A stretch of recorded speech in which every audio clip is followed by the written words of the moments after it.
Pemirsa, hari ini 20 Oktober tepat 1 tahun pemerintahan Jokowi Maruf Amin. 5 target pencapaian telah ditetapkan, namun pandemi COVID-19 menghambat cita-cita Jokowi. Masalah lain, pengesahan Undang-Undang Cipta Kerja memicu protes di mana-mana.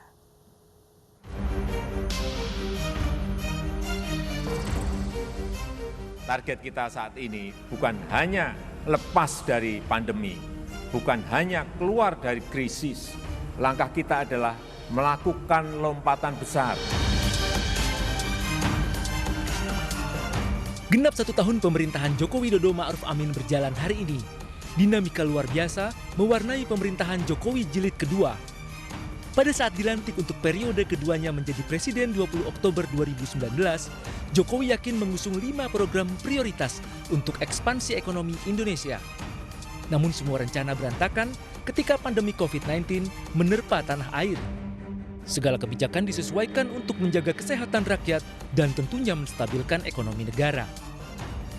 Agar fokus tangani pandemi, pemerintah mengubah rumusan program kerja serta realokasi anggaran negara.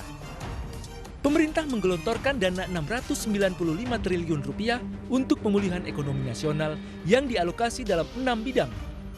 Hingga September 2020, penyerapan anggaran terrealisasi 49,5%.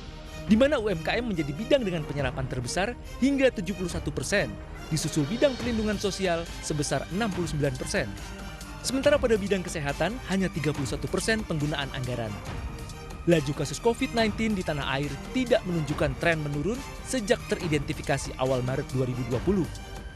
Meski terseok-seok seperti umumnya negara lain, performa pemerintah di tahun pertama ini masih dinilai baik oleh masyarakat. Lembaga Survei Indikator Politik Indonesia mencatat lebih dari 57,7% responden percaya kepada pemerintah. Sementara 12 kota 7% warga tidak percaya pada pemerintah.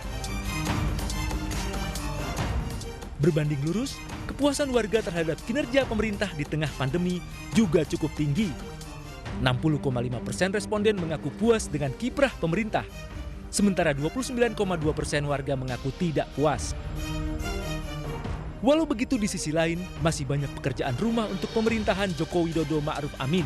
Salah satunya meredam gelombang penolakan Undang-Undang Cipta Kerja yang masih bergulir hingga hari ini.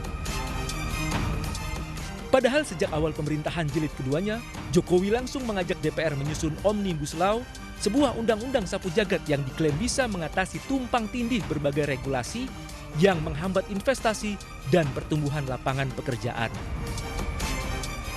Namun penyusunan dan pengesahan yang dianggap terburu-buru oleh banyak pihak membuat gelombang protes terus muncul. Jokowi pun menegaskan Undang-Undang Omnibus Law Cipta Kerja adalah kebijakan tepat untuk mengembangkan ekonomi Indonesia. Tim Liputan iNews melaporkan.